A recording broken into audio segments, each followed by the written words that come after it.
Bonsoir à tous, merci beaucoup de nous avoir rejoints. C'est parti pour un nouveau débrief de Non-Stop, la seule quotidienne du PAF qui décrypte tous les jours l'actu de la planète People. Et au sommaire aujourd'hui, le retour de la France à un incroyable talent sur M6 après le scandale Gilbert Rozon, accusé d'agression sexuelle l'an dernier. Le concours revient ce soir en prime time pour une 13e saison. Alors quelles sont les nouveautés? Le concours est-il encore un tremplin pour ses participants?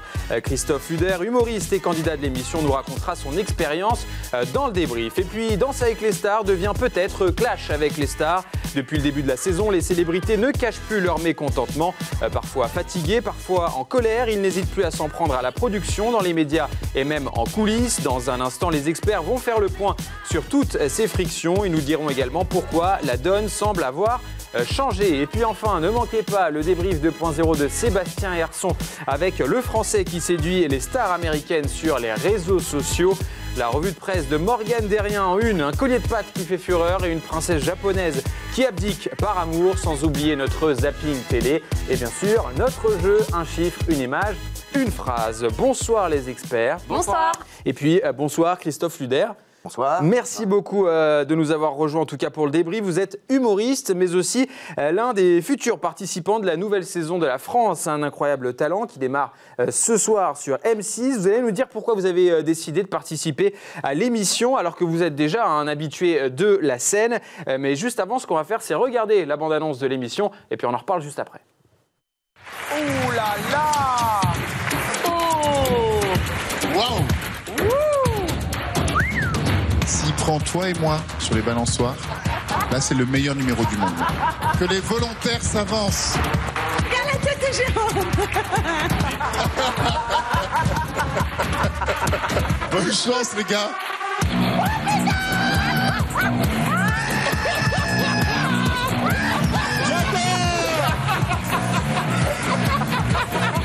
Jérôme, David, waouh, la virilité de... La France a un incroyable talent. Nouvelle saison, ce soir à 21h sur M6. Et voilà, la France, un incroyable talent, c'est ce soir sur M6 à 21h en prime time. Alors Christophe, vous êtes l'un des candidats de cette 13e saison. Pourtant, vous avez déjà un sacré CV dans le stand-up, mais aussi à la télé et au cinéma. On vous a vu notamment dans des films comme Podium, Harry Potter, Chocolat ou encore Les Ex, plus récemment. Et puis aussi dans des séries comme Engrenage. Pourquoi vous avez décidé de participer à la France, un incroyable talent, Christophe? En fait, le but, c'était de faire connaître mon spectacle que je joue au Petit Palais des Glaces. J'aime bien faire un petit peu de promo comme ça. Mais ça tombe bien parce qu'on a une bande-annonce aussi du spectacle. Est-ce que vous voulez la voir maintenant ou vous voulez la voir un peu plus tard? J'aimerais bien voir ce que je fais. Eh bien écoutez, c'est parfait puisqu'on l'a effectivement jusqu'au 26 décembre prochain. On vous retrouve tous les mercredis à 21h30. Oui. Le spectacle, c'est Oui, je suis noir. Et alors, bande-annonce. Alors tout est allé très très vite entre nous. Au bout de quelques mois de relation, elle a eu envie de me présenter à sa famille. Quelle riche idée. Alors direct en arrivant, j'ai été accueilli par Chewbacca, le gentil Terre-Neuve de ses parents. Terre-Neuve, voilà, adulte, 70 kilos de tendresse. À peine ouvert la porte, il m'a chopé comme ça, il m'a carrément pris pour son jouet. Oh, je suis désolé, il a fait un trou à votre belle chemise. C'est pas grave, madame, j'aimais pas trop cette moitié de chemise.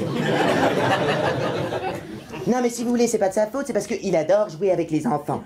Alors, quand il vous a vu, eh bien, Oh, la boulette.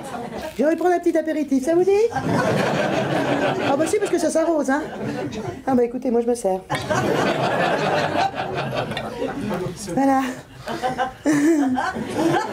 Oh, je suis désolée, on me dit jamais rien, moi. Si j'avais su, j'aurais acheté des plus petits couverts.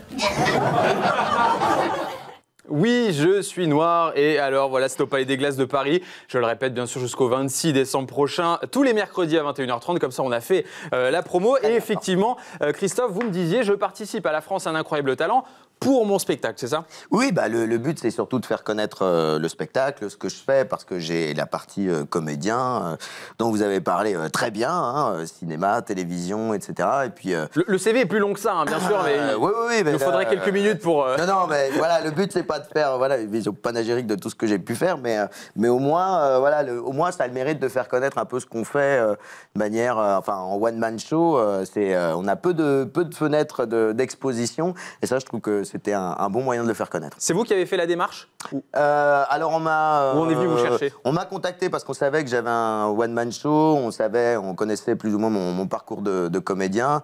Ça aussi que je faisais des chroniques radio. Donc, aucun lien avec le membre du jury? Alors, je connais Éric Antoine. On n'a pas couché ensemble. Il n'y a pas d'histoire comme ça. Enfin, je crois pas. Bon, je me souviens on fait pas. ce que vous voulez. Hein. Après, on fait ce qu'on veut en même temps. Voilà. Bon, c'est la télé, les gens savent. Non, c'est évidemment que le monde du one-man show, de la scène, est assez restreint, entre guillemets. On est toujours amené à se rencontrer, à se croiser les uns les autres. Bah oui, effectivement, c'est pour ça qu'on se connaissait. Je vous dis ça parce que Laura Lone avait un lien avec Éric Antoine aussi. Alors, elle a peut-être couché, elle, par contre. Écoutez, il balance, voilà. On exclut pour le débrief. Est-ce que vous avez, alors c'est pas contre vous, c'est peut-être le format aussi de l'émission, effectivement, puisque l'objet de ce débrief aussi, c'est un tremplin pour amateurs. Est-ce que finalement, vous n'avez pas la sensation de prendre peut-être la place d'un candidat qui est moins exposé, encore moins peut-être que vous? En fait, pas vraiment, parce qu'il y a énormément de professionnels sur ce plateau, sur ce genre d'émission, beaucoup plus qu'on pourrait l'imaginer. Parce que c'est pas la sensation des téléspectateurs, on se dit c'est que des amateurs, alors qu'en fait, pas du tout. Non. C'est quelque part, c'est un télécrochet, mais c'est surtout un outil de promotion. Et puis des personnes qui ont c'est un tremplin. Et puis des personnes qui ont dans l'eau aussi des talents qui sortent vraiment de l'ordinaire et qu'on ne verrait pas dans des émissions de télévision classiques. Pour des humoristes, c'est peut-être un peu plus évident parce qu'il y a des tas de festivals qui sont notamment retransmis à la télévision. Mais pour certains talents, c'est la seule, encore une fois, c'est la seule fenêtre d'exposition. Laura Lone avait cette particularité d'avoir un humour un peu noir. Quelle est votre particularité à vous, Christophe? Est-ce que l'humour suffit seulement? Est-ce que l'humour est un talent à part entière? Pour moi, j'avoue, j'étais assez décontenancé quand on m'a proposé de participer. Je me suis posé la question parce que c'est vrai que quand vous arrivez avec un sketch, du stand-up et que derrière, juste avant, vous avez eu un numéro de trampoline, un autre qui jongle avec des tronçonneuses et puis l'autre qui fout des sables dans la bouche. Enfin voilà, vous dites qu'est-ce que je vais faire là? Est-ce que je suis légitime pour le faire? Et puis en fait, c'est vraiment un éventail de tous les talents qui peuvent exister dans le spectacle. Talent et non talent. Le spectacle vivant. Oui, talent et non talent. En même temps, il faut des casseroles aussi, voilà. Ouais, bien sûr. Et on n'est jamais à l'abri aussi de se planter, même en étant professionnel. Enfin, je veux dire, on est soumis aussi à un jury. C'est un exercice de style très très particulier. Il faut être efficace en très peu de temps.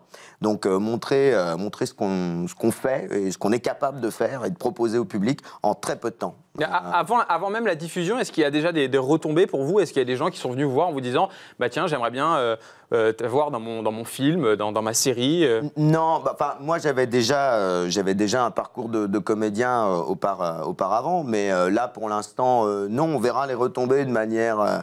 C'est ce soir ou pas? Non, alors, je sais pas. Vous savez pas encore. Ce soir. Je passe un appel d'ailleurs s'ils veulent bien me dire. Je pense qu'ils vous auraient prévenu si c'était ce soir. Je pense qu'ils m'auraient prévenu. Je sais pas. Ce que je sais, c'est que ça s'est très très bien passé. Il y a eu un premier passage vraiment extraordinaire et du coup on attend ça avec impatience. Sébastien, est-ce que participer à la France un incroyable talent, c'est un véritable tremplin ou pas pour les anciens qui ont participé notamment? Pour certains, oui, on se souvient de Laura Lone, mais les deux qui ont marqué la France à un incroyable talent, c'est Marina Kaye qui cartonne, qui a démarré dans cette émission, et puis aussi les Twins. Souvenez-vous, maintenant, ils avaient cartonné à l'époque, et maintenant ils dansent pour Madonna. Donc comme quoi, la progression était incroyable. On a aussi Antonio le magicien ou Naestro. Voilà, ce sont des têtes qui cartonnent ensemble. Exactement. Naestro, effectivement, il y a plein de candidats qui arrivent à percer, même s'ils ne sont pas forcément hyper exposés médiatiquement, mais en tout cas, ils continuent de travailler assez régulièrement sur scène. Alors, on va parler quand même rapidement des nouveautés avec vous, Morgane. Est-ce qu'il y en a vraiment des nouveautés, d'ailleurs, pour cette 13e saison? Déjà au casting, du coup, cette année, on va avoir donc Sugar Sammy, on va avoir Marianne James, Hélène Ségara et Éric Antoine. Alors, Éric Antoine qui était plutôt déçu de la tournure qu'avait pris forcément la saison précédente et qui lui a un petit peu brisé le cœur de voir comment ça s'était terminé. Oui, à cause du scandale avec Gilbert Rozon. Exactement. Et Gilbert Rozon, justement, Sugar Sammy a essayé, lui, de dérider le public dès la première émission en arrivant avec une vanne, avec des blagues pour ne pas en faire un sujet tabou. Après, en soi, sur les nouveautés, donc on disait qu'il y a Marianne James. Et elle était d'ailleurs l'invitée de Morandini Live ce matin pour en parler. Et elle répond de façon assez franche sur les raisons de sa venue sur l'émission et sur le plateau. Regardez. Qu'est-ce qui vous a poussé, vous, à aller dans La France a un incroyable talent? Ils me l'ont demandé quand même très gentiment.